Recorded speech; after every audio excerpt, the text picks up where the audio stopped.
You're not weak. You're not fragile. Don't let fear dominate your life. Reassure yourself. Show up for yourself. Your world will still go on.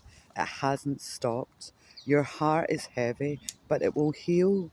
Don't become a victim. Realize it's not you. You did nothing wrong, so don't torture yourself. Make smarter decisions in the future. Acknowledge your strengths and weaknesses. Empower yourself and grow from the pain. Become more self aware and don't idealize relationships. Be good to yourself and don't depend on others.